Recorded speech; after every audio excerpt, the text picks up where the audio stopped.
Clarity on Fire, a podcast for people who know what they don't want out of their life and career, but aren't sure what they'd rather be doing. In a world where it's easy to exist, but hard to feel alive, we, Kristen and Rachel, 2 certified life and career coaches, are here to help you cut through the information overload, get unstuck, and focus not just on how you can have a career you're passionate about, but how to create a whole life that feels fulfilling. So join us here, where we serve up inspiration and down-to-earth wisdom in a way that only 2 best friends can. We want you to experience the relief of knowing that, yes, you're allowed to want more out of your life and career. And no, you don't have to wander through the dark anymore. Our job is to light the fire that shows you the way. Let's go.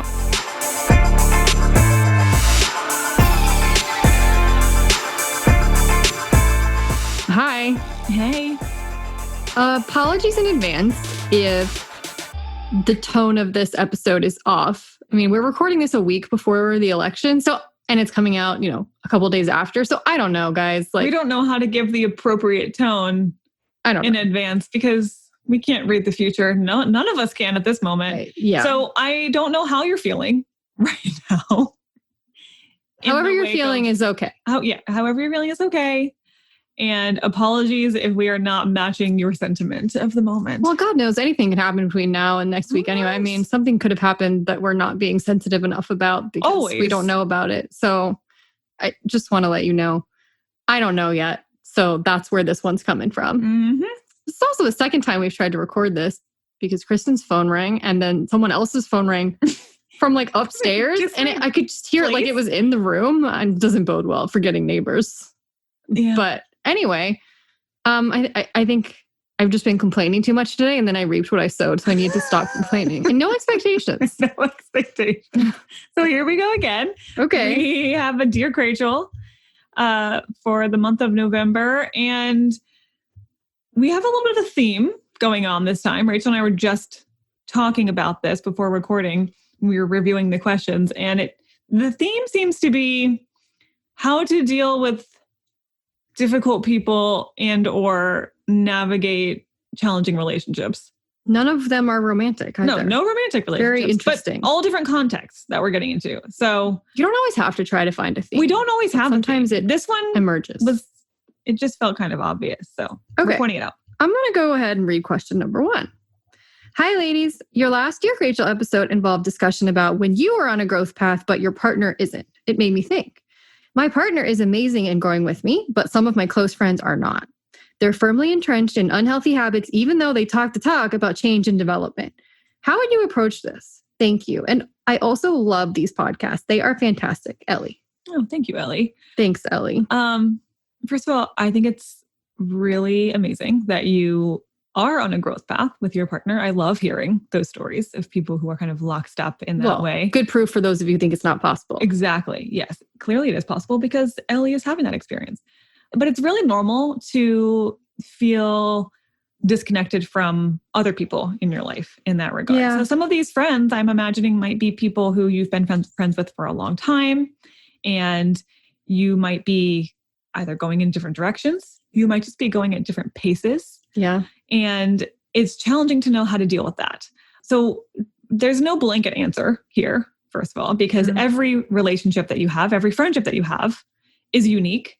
And what I do think is a valuable thing for you to consider is, first of all, how long have you been feeling disconnected, right? If this is a temporary thing, people go through rough times where they might know what they quote unquote should be doing, but it's just really hard. It's just really hard right now and they're overwhelmed. And we got to give them a little slack. But sometimes it's chronic, right? And sometimes you're just like, they've been talking about this forever and nothing's happening. And, is this really like a mutually beneficial relationship? Sometimes you can have like a both and happening. And one of my friends, I think that she will be totally fine with me calling her out on this because it's nothing I haven't talked to her about in person anyway. But I knew from like the day that I had my first conversation with her that she was going to end up divorced. Like 6 years later, she got divorced. But I was like, there's no way that relationship's lasting. just the like who I can see she is and has the potential to be versus what the relationship she's in, it's too small for her. It's not going to grow with her. I could see very clearly that it was stagnant and that it wasn't going to be able to like serve her in the long run. But I never said that. I never just said, you know, you better leave your husband. It's not your place. I never said that. What to do in their relationship, but until they're ready. But the thing is that I get a lot out of my relationship with her. Like it's not that just because she wasn't yet ready to see that doesn't mean that she wasn't on some level growing and changing, because she did get to the point where she saw what I saw originally. Mm-hmm. But so like sometimes someone just is on a growth path, but they're taking their own time. But it doesn't mean you're not getting something out of their relationship. And it doesn't mean that you guys don't have a lot in common and that you know, that you can't still be supportive and that you can't still be a good friend to that person and vice versa. But sometimes they're not growing at all. It's not just like they have this one sticky area where they're kind of struggling. It's like, or you're actively growing in different directions and you're feeling that disconnect, but you're trying to bring it back to what it was when maybe you had some different value, some similar value systems or whatever. You can kind of feel that disconnect and you can feel trying to grip onto an older version of something versus, you know what, this is a challenging time and we're kind of going at different paces, but I know that this person is committed to being the best version of themselves at whatever pace. And I also know that I love spending time with them. And I know that we get along and we both feel better after our calls or our Zoom calls this year, or social distance hangouts or whatever. And it can feel like it's still a valuable friendship for both of you, even if you don't always agree with someone's life decisions. That's like, okay. If you potentially sometimes, instead of expecting something from them that they can't give, you accept them for who they are, and it makes it easier to spend time with them and not expecting more of them than they're maybe capable of. But that doesn't necessarily mean that that's possible with everybody. Some people, it's like, I'm having a hard time even accepting where they're at because it's so grating on me.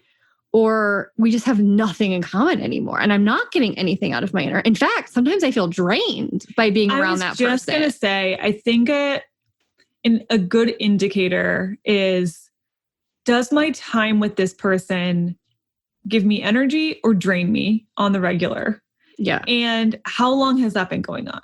Mm-hmm. Because again, sometimes people are going through a hard time and they're going to be kind of draining. You have to have patience with them and that's fine.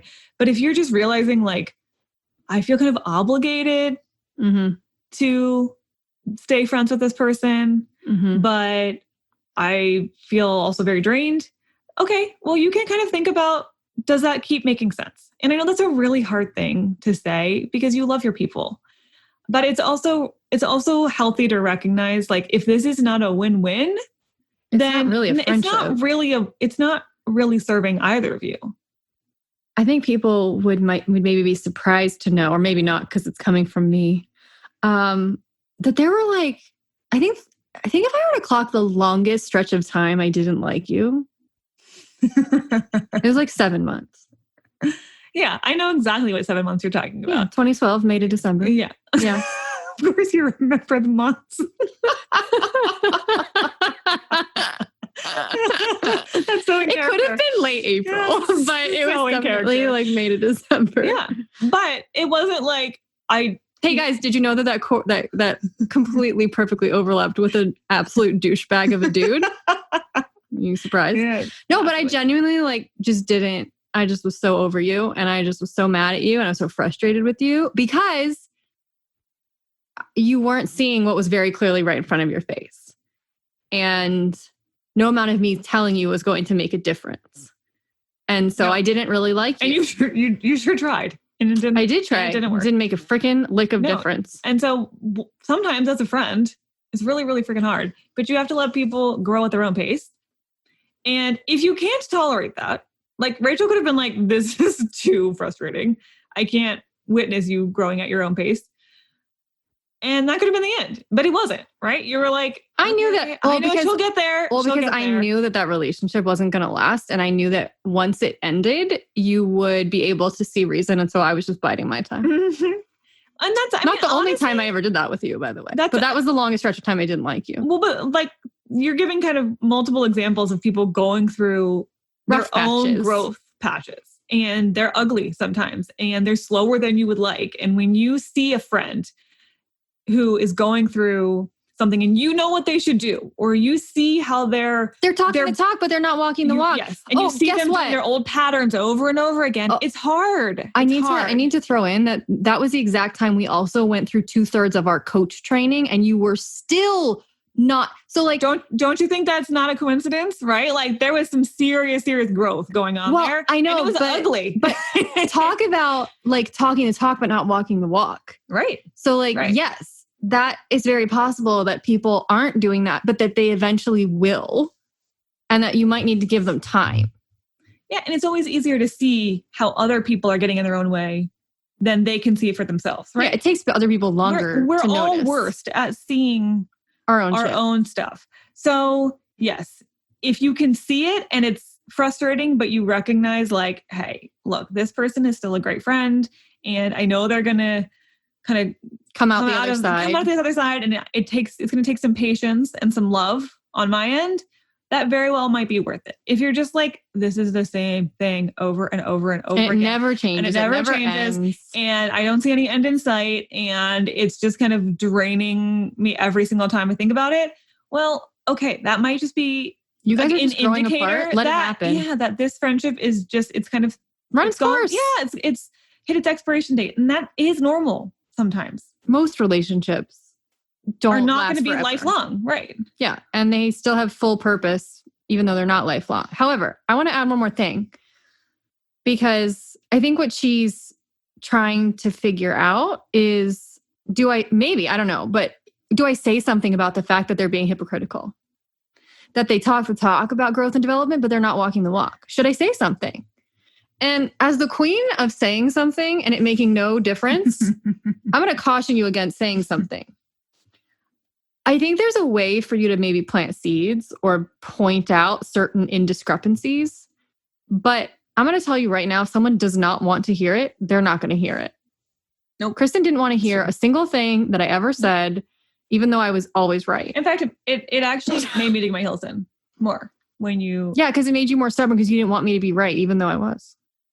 Well, that's why coaches don't give advice. Frankly, one of the things that we learn as coaches is if you tell someone what to do, you are automatically removing their own buy-in from their own solution. Yeah. And so when you tell me, hey, what are you doing? This is stupid. Then, or if you tell someone else, hey, I see this thing. You shouldn't be doing this thing. You should be doing this other thing. That automatically strips their own buy-in and intentionality out of doing that very thing. And they're probably going to dig their heels in more. It actually often makes it worse. Now, it doesn't mean, you can't lovingly be like, hey, I remember you just were talking about that last year. Right? Yeah. Just kind of pointing things out. I noticed this is something you've been struggling with for a long time. That's not telling someone what to do, but like just mirroring them maybe a little bit, holding the mirror up. I think I've learned to do that a lot better with other people. That's you and other a good people. Friend just being like, hey, let me show you what I'm seeing. Versus what you do about that isn't up to you. Here's what I think you should do. That's not usually helpful. Rarely tell anyone that anymore because I just know it doesn't work. You tested it out on me enough times. And I do love telling people. There are people before you too. There are people after you. Yeah, that's a thing that's been true about Rachel probably since long before I knew you. My whole life. Yeah. Telling people what to do. One of the first phrases I got. Your favorite things to do. When I was about 2.5 or 3, like in my high chair, I would start sentences saying, as you know, mommy. Oh, pretentious. Yeah. So like I've been a know-it-all since like the very, very beginning. And I'm sure she did know because the things I was saying were like, spaghetti is good. That kind of stuff. But yeah, so I don't know that it's your job I know it's not your job to try to get them to see the error of their ways, but I think that there is room to maybe plant seeds and to shine a little bit of a light or hold up a mirror to the situation and just kind of reflect back. Hey, I know you really care about growth, but I'm also seeing this. What's up with that? That's different than like, you should do this and you're a hypocrite. This reminds me of a podcast episode we did, you'll know when, about trying to change people. And how that does not trying to fix people. Work. Yeah. It was early 2019. I'm thinking maybe February. Okay. March, maybe? I'll link to it. Yeah, you'll know if she was right. It was a side chat. It was a side chat about like why it's kind of futile to try to fix people. And people who, if you're an empathetic person who feels people's feelings, maybe you're highly sensitive, that's a really easy thing to fall into, is wanting to help them, wanting to fix them, and wanting to give them solutions. We advise against it here and in that episode. And if that's the whole basis of your friendship, I'm not sure that's a friendship. No. If the whole basis of your connection is you trying to fix them and them being resistant to it, that's not really a connection. Mm-hmm. No. Because you're not getting balanced. You're not getting anything out of that. All that's doing is probably like on some karmic kind of like deeper level, it's scratching an itch that you couldn't get met with somebody else. Right? It's like, I'm trying to fix my parent that I never could fix through fixing all of the friends around me who have issues. Know what I mean? Or I get my self-worth through being like the go-to person. Yeah. But really what I actually need is people who are in a healthy, balanced relationship with me. So Ellie, was that enough thoughts for you about growth and friendship? Yeah, let us know. Let us know. That was a little bit of a jumble. You got a lot of options. You got a lot of things to chew on. Okay. Question 2. Hi, Krachel. A few years ago, my parents got divorced after 31 years of marriage. Since then, they've both found love in new relationships. My mom remarried, and my dad has been with his girlfriend for about 2.5 years. When they divorced, I was grateful that they'd be able to find happiness on their own because it was overdue. I didn't expect, however, that they would both get into a new relationship so quickly. While I'm glad they found love, I struggle to get along with either of their significant others. For me, the issue is that neither of their partners really put much effort into having a relationship with me. When we get together, I mostly am the one creating conversation, asking questions to get to know them, and coming up with ideas of things to do together. It feels like they have no interest in getting to know me because they rarely speak to me or ask questions, which I find odd since both relationships are serious. My parents don't like either of their significant others' children from previous marriages either. I'm working on acceptance, but I'm still struggling with how to accept someone you don't like, especially someone who is in a relationship with a loved one.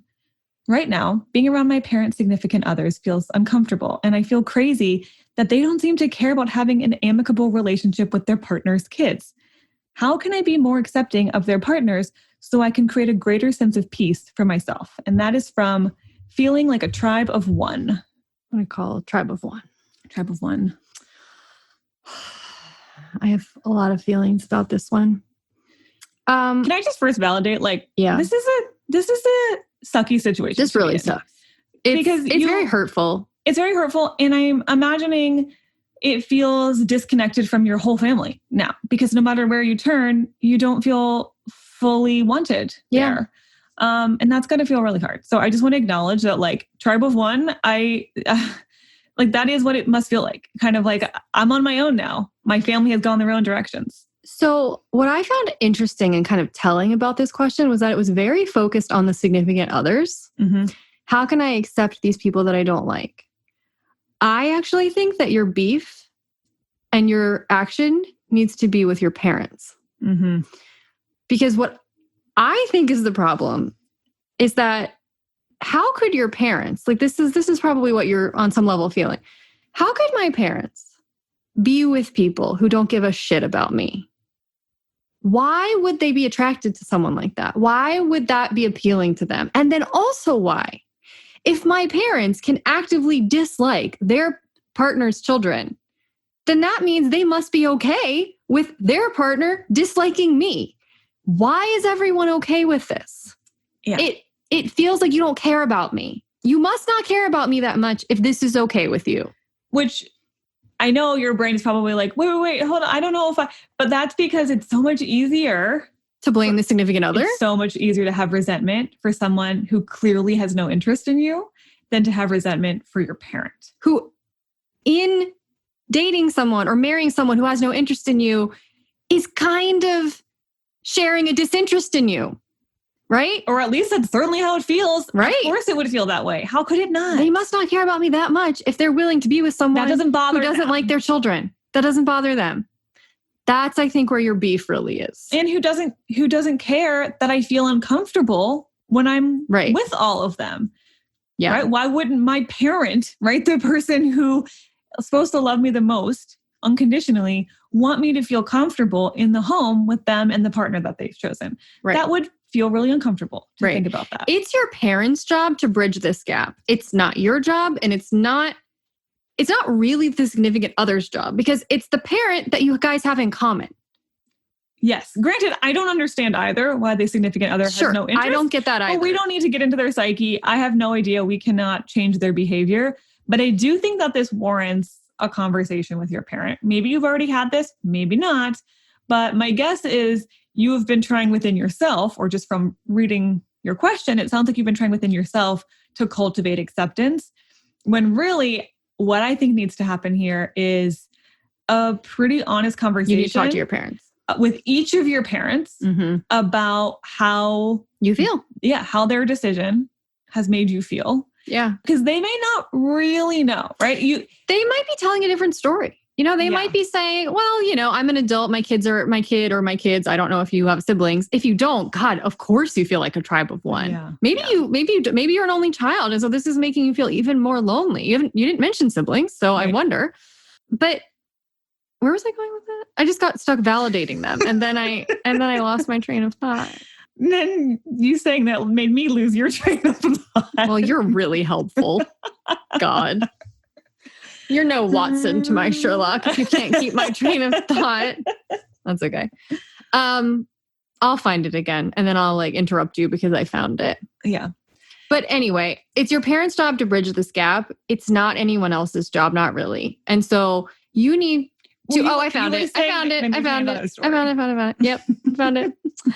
Yeah. So the story your parent might be telling is, well, everyone's adult here and I can do what I want and my kid can do what they want. And it's fine. It's not like my kid's 5 years old. They don't need to raise my kid. I'm independent. They might not realize how hurtful it feels, even though them not realizing how hurtful it is also hurtful. There's another layer of, why aren't you more sensitive to my feelings? Mm-hmm. But that aside, I think that you have to talk to them and you kind of need to Brene Brown this. So you need to phrase this the story I'm telling myself, mom or dad, is hold on, let's be clear. You're not telling a story that they're disinterested in getting to know you. That seems to be kind of factual. The story I'm telling myself is that the fact that your significant other has zero interest in getting to know me, and the fact that you're okay with that makes me feel like hurt. You don't mind. Yeah. That I feel left out of kind of the family structure. I feel hurt. I'm not saying that is what you're intending. I'm not saying you're intending to leave me out or to make me feel hurt, but that's the story that I'm telling myself by your acceptance of their nonchalance about my very existence. Yeah. The story I'm telling myself is, you don't really care that much about me. You must not. Because they don't, and that doesn't bother you. Not only that, but you don't like their significant others. So that must mean you don't care about your partner not liking me. Mm-hmm. And I don't get that. And that's hurtful. That's what both of them need to hear. We can't expect anyone to read our minds or know how we feel, even our parents. And it feels like of all the people, when we were little tiny babies, they were the ones who had to anticipate our needs and recognize our feelings and validate them. But they're not perfect at it either. So even if you feel like this is obvious, it's still worth communicating to them because they may not know that this is what's going on in your head right now. And there might be disconnection happening largely because of a really big misinterpretation. Mm-hmm. Now, if you have this conversation and they don't care, okay, well, then that's a whole other thing to deal with. We need to do some therapy after that. Right. But my hunch is that if you share how you're feeling about that, that's going to make them have to stop and think wow, I didn't realize how this came across. I don't want you to feel that way. Let's see what we can work out. Let's and they might good talk enough to parents their to respond that significant other. That's their job. That's not your job. That is their job. It's not your job to be how can I get this person to pay attention to me and find interest in me? Or how can I accept the fact that they don't care about me, even though I have to spend holidays and, I have to be in their company and pretend like I don't care that they have zero interest in me. That's a really hard thing to ask yourself to do. No, it's your parents' job to tend to that, not yours. Yeah. And kind of the last thing I want to say is that right now you're feeling like you're on the outside looking in. But I want you to remember that you're an insider. You're the ultimate insider. Yeah, I mean, with your parents. There are certain relationships in life that outlast others. And being someone's kid outlasts pretty much every other relationship. I don't just mean in time, I just mean in significance too. Like you outlasted your parents' relationship, which is right. Like with each other. With each other. And you're probably going to now, I'm not saying that both of your parents are going to end up like divorcing or breaking up with their current significant others. But what I mean is that they're the new ones on the scene, not you. Like they're the third wheel. You're the OG in the family. They're the third wheel, not you. Yes. Okay? Yes. You are not the third wheel. They are. And whatever's happening with them doesn't change the fundamental relationship you have with your parent. And have had. I know it feels like it's doing that. Your first day on this earth. I know it feels like it's fundamentally changing the relationship you have with your parent, and that's perfectly understandable. But your relationship with your parent exists regardless of what's happening in their romantic life. That's true. Totally. That's true. Also, just speaking of, I feel that way about you. What do you mean? Well, I mean, think about the question we just answered last time and how I didn't like you for 7 months because of the guy. Yeah. Well, my relationship with you has lasted 10 times longer than, maybe not 10 times, but a lot longer than any other relationship that you've ever romantically been involved in, any other friendship you've ever had. Yeah. Like, I'm kind of a permanent fixture in your life, regardless of what's happening. Anyone else is with the anyone else else. because you're my longest friend. Other than like your parents and brother, I'm kind of it. Yeah. So like, you know what I mean? Like other people come and go, but there are some people who are just there. Yeah. And that is you and your parent. That's you and your parents. People can come and go, but you still have that deep, deep bond with your parent, and nobody can take that away. I hope that helps. And I really hope you'll talk to both of them. And I hope that at least one of them gives you a good response. Or at least doesn't get so defensive that you can't really talk to them about it. Maybe give them a little time to process it too. It might fluster them. The initial response when you bring up something like that might not be the ultimate response. I think sometimes people feel like, defensive. Wait, no, that's not what I mean. Just let them sit with that. And you might start to see a dynamic slowly changing, but you're going to have to be a little bit vulnerable and be open about that. All right. Last question. Dear Krachel, one of the downsides of my job is one of my coworkers. I feel like he's very passive aggressive, and I never know if he's being genuine or hiding his actual opinion. He can come across as very harsh and defensive unexpectedly, which makes me procrastinate getting in touch with him. Recently, my manager became aware of this, and after conversations with the rest of the team, she's working directly with him to understand the patterns and improve communication between us all. Although I'm happy about this and genuinely feel he wants to change, I'm having trouble changing how I feel about interacting with him. And I'm wondering if I'm reading more passive aggressiveness into his messages than may really be there. How can I take a step back during our interactions and recheck if what I'm perceiving as passive aggressiveness is actually real? Reality checker. Reality checker. You probably are, and that's fine. You probably are reading a little bit more into it because you've been understandably primed to expect it. You're no fool. You're like, well, this guy is an asshole and he keeps being passive aggressive. He's trained me to be on the lookout for it. I'm going to be on the lookout for it. And you're probably overcorrecting and seeing it even when it's not there, when he's trying not to be there. That's fine. Because you got your binoculars on and you are not going to be taken for a fool, right? Right.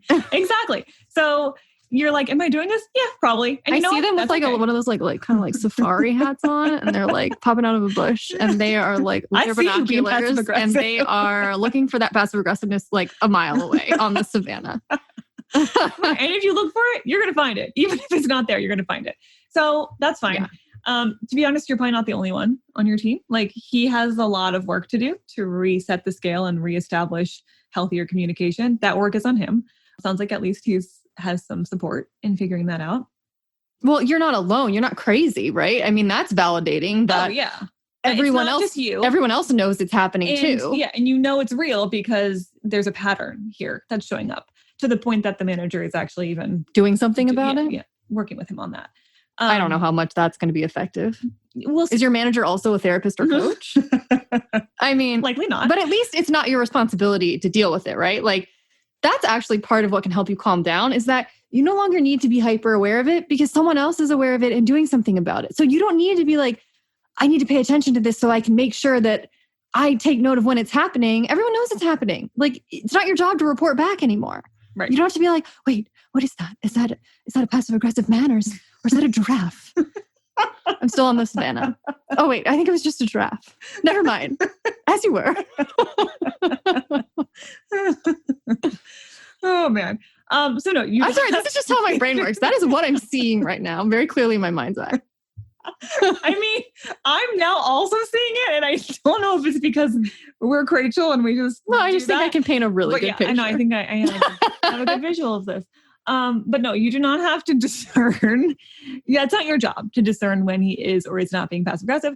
Your job is just, how do I do my job and not let this man get under my skin too much? Like, how do I interact with him in a way that makes me feel sane, less annoyed all the time? We don't need to figure out how he's improving. None of that's not your responsibility. Job. Not your job. So one of the things that you can do is, if you find yourself being like, was that passive aggressive? You got your little spotlight and you're like twisting it to zoom in. You don't need to figure that out. All you need to do is ask yourself, okay, that's one. He might be being passive aggressive. That might be valid. Completely valid interpretation. What else could be true? If you're reading an email that he sent, right? Or if you had an interaction, you're like, what else could have just happened in this scenario? Because there's a difference between the facts of a situation and then the story and the perception that we tell after the fact. There's the bare bones of what people say. And then there's everything else that you emotionally project onto it. Which is like countless stories that you could make up on how you're interpreting that set of facts. So you could just choose to tell a different story. Yeah, so you could be like, okay, that's one story, is that he's being passive aggressive. I could also tell the story that he's in a bad mood because he's got something else going on. I could tell the story that he's stressed. I could tell the story that he doesn't like me. I could tell or that he's just really bad at communicating and he's not actually passive aggressive. He just doesn't know how to communicate. I could tell the story that he's, going through a really hard life situation and he's doing the best he can, right? Any number of stories that you could tell to explain that interaction you just had. And honestly, choose the one that feels best to you. There's the one I really like. Tell your preferred interpretation of this story. Well, I think you don't know which one I'm talking about because I have multiple. I think you should interpret him like a robot. Is that the one you were thinking about? Yes, okay. I feel like the best way, because passive aggressiveness is just pure emotion. That's what it is. It's anger, it's resentment, it's bubbling insecurity, leaching out of a person. That's what it is. There's nothing logical about passive aggression. It's pure emotion. So I think what helps you get his emotion, the passive aggression, is triggering your emotion, right? So to take the emotion out of it will actually help you interpret it differently. So I want you to replay what he said to you or what he wrote to you in robot voice. Hello, I would like to meet with you today at 2 p.m. This is the only time that works for me. Is that different than, hey, I need to meet at 2 p.m. because it's the only time that works for me? It's different, right? Like, what would happen if a robot said that? Would you get us triggered, or would you just be like, that is a fact that is happening. I can either choose to accept or deny that fact. Really? I mean, I actually think that would help a lot. I think it would. I think it would take, first of all, I think it would make you laugh. Yes. Think of him in like a weird little robot. Read it in a robot voice if you need to, out loud to yourself. Yeah, no, I think that would. Don't get caught. Maybe not out loud, maybe just in your head. But I think that would make you laugh. And I also think it would drill down into the actual point. Like, what is the point he's trying to make without the tone that I'm going to be reacting to? Just don't even acknowledge the tone. Just react to the sentiment, the facts. So yeah, why not? Why not try it out? It can't hurt anything. I have another interpretation. Okay. He's a pathetic, sad little man. Well, yeah. Everything, just see it through that. Because here's the thing. If someone is that passive aggressive, that it is chronic, they haven't had a great childhood. I'm telling you. Yeah, I like don't know that I would say pathetic, but I would say sad. I would say like, that's I am choosing to interpret that as pathetic, and you don't have to interpret it that way. No, okay. I think I would interpret it as like, oh man, that guy's not a happy guy. He's pitiful. He's not, a little bit pitiful. Yeah, he's not living a good life. He's not enjoying his time. He's probably not doing as well as he hoped. The toxicity life is not going the way he wanted. And you know what? I don't love how he's handling it, but I feel bad for him. Yeah. I feel bad. I pity him. Yeah. I pity that sad, pathetic little man. I feel like people might disagree with me on this, but I feel like pity is like a half baby step toward empathy. Just being like that annoying man. Oh, he's the worst. Versus, oh man, he's so annoying. I feel bad. It's sympathy. That's what it is. Yeah, it's more sympathy than empathy, but that's fine. It's on its way to acknowledging, hey, someone is a whole complicated person with a whole bunch of stuff that I don't understand. And I bet his reaction would make sense if I knew his whole story. It's just hard for you to get triggered by someone's passive aggressiveness if you feel like you're above it all. And I don't mean that in a superior sense. I just mean that in a like, that doesn't even touch me because this is not about me. Because it's not about me and because he's kind of sad and because anyone who has that much toxicity spewing out of them is someone I actually should kind of just pity. And like, it's hard to get triggered by someone when they're not on your level. Know what I mean? Yep. Like you're giving him too much power is what I think. Mm-hmm. And in feeling pity for him, you take your power back and you're like, he can't really touch me because I just kind of feel sorry for him. Yeah. Yeah. It's the thing that works best on like bullies. Is like, oh man, feel bad for you, right? Oh, yeah. They hate that, they don't like right? That. They don't like that because their method is to get power back because they feel out of control. That's what passive aggressiveness is. That's what any kind of aggressiveness is. So you can just take your power back and be like, poor man, I'm gonna keep living my life. I feel bad for you. Exactly. You could do both. You could pity him and do a robot voice. I don't really think that his passive aggressiveness could stand a chance against those two things. No, I don't. Oh, okay. So here you go. All kinds of relationships. Don't tell me that I don't have creative solutions to problems. Nobody would accuse you of not being creative and having a very interesting way of processing in your brain. If you heard any of her... In my brain. I don't think I process many other places. I don't know. I think we process... In our heart, in our gut. A whole episode about processing emotion throughout the body in our trauma episode. Okay.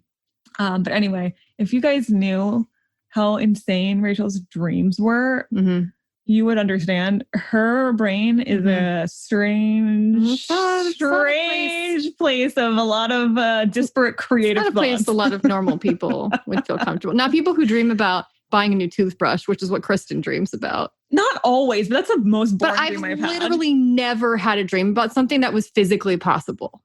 Like, that's true. Every dream you've completely defies the laws of There's physics. Like creatures that don't exist, or things are flying, or things are like, underwater. It's true. I've literally had a dream where the next morning I went in to brush my teeth and I was like, where's my new toothbrush? And then I realized that's not a real thing. I just dreamed I bought a new toothbrush. That's how mundane. But I think that's embarrassing. That's kind of normal. Just kind of processing normal everyday stuff in your dreams. I mean, I'm processing some stuff that might be happening on other planets. I don't know what you are processing in your dreams. Don't tell me it's not normal. You just might not understand it yet. That they locked Galileo up, okay? Man. And he had the right idea about which way the sun and planets orbited. I mean, the day I start seeing stuff in your dreams in the real world, things have gone very far awry. That's already happened. Like what? There are certain... Remember I woke up... There's no weird creatures. There's nobody flying. No, but remember I woke up saying a phone number that did exist at one point? That's true. That was weird. That was super weird. In another country, by the way. Nobody called you from that number, but maybe one day they will. No, but I've had... I'm not convinced that's not still right. We'll see. Okay. So anyway, that didn't mean to make this about how insane I am, but I hope that this creative approach gave you a good laugh, because that's what you really need. You need to lighten up this situation. Like, you need to take his power back. Yeah. Like, you gave power to him by getting so triggered by his passive aggressiveness. So we got to take that power back and make it harder for him to trigger you. Yeah. And laughing is a really good way to take your power back. Like, everybody's got that annoying coworker. It's fine. It's a part Oh my of God, working. do we ever? It's we all have working. That. So, I think I'm talking about you. I know, like, we only have one coworker. Well, I also have a side gig, so. Yeah. I also had that side gig, so I know. You know what I'm talking about. But yeah, everybody's got it. Yours could be a lot worse, frankly. Sure. There's some really, really bad coworkers out there. So at least this one's trying to be better. And you know what? Good that you're using it as an opportunity to change your behavior. Because you're like, you know what? I can't change him, but I can change my reaction. Kudos to you for reaching out and asking how you can change it. Yeah, I respect that. Okay. So leave us a comment. Any of these 3 people, first of all, but anyone also who finds this relevant in their own life, we'd love to hear that. I'm also going to leave the episode about fixing people in the show notes so you can know when it was. I'll also maybe scrounge up some other episodes that I feel like are related to questions we've answered today and throw them in there too, so that you can have some, next listening if you want to stay on this about theme. Relationships. That makes sense. I mean, it's one of the only things that matters is how you relate to other people. It's true. So we've got a lot of old content that we could pull in that's helpful for this. So yeah, check out the links for some further listening. And then we will be back on Tuesday with a Magic 8 Ball. I think I'm going to bring back a blog from almost 2 years ago. Do you know which one? Yeah, but they have to come back to figure it, to know what it is. We're not going to let you know. See you Tuesday. Bye.